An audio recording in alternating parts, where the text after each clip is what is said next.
श्री सत्य साई लीलामृत श्रृंखला में आप सभी का स्वागत है। करीम साहब उर्वकोंडा में सत्या के सहपाठियों में से एक थे। सत्या के साथ वे अपने स्कूल के दिनों को याद करते हुए बाद के वर्षों में बताते हैं कि सत्या निश्चित रूप से ही उनके जैसे नहीं थे। हालांकि सत्या उनके साथ खेलते और घूमते थे, लेकिन वह अलौकिक थे। वे कहते हैं कि सत्या अपने उम्र के हिसाब से भले ही छोटे थे, लेकिन उनकी बड़ी बड़ी काली आंखें सूर्यास्त के समय तालाब के चमकते हुए पानी की तरह लगती थीं।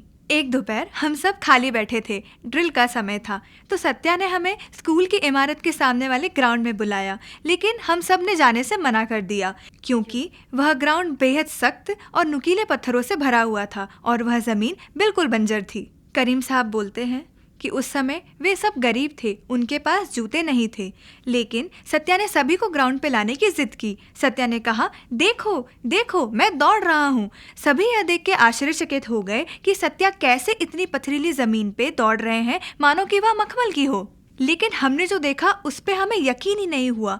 जहाँ जहाँ सत्या के पैर पड़े वहाँ वहाँ एक तुलसी का पौधा प्रकट हो गया। देखते ही देखते पूरा ग्राउंड ही तुलसी के पौधों से भर गया, मानो कि वह तुलसी की एक छोटी सी क्यारी हो।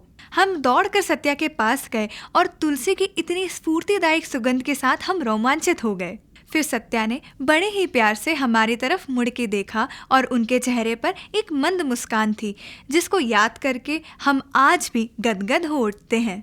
करीम साहब कहते हैं कि जैसे उस दिन सत्या के पैरों ने उस बंजर जमीन को हरा भरा कर दिया, ठीक वैसे ही आज भी सत्या की उन अलौकिक कहानियों को याद करते हुए उनका बंजर दिल हरा भरा हो उठता है।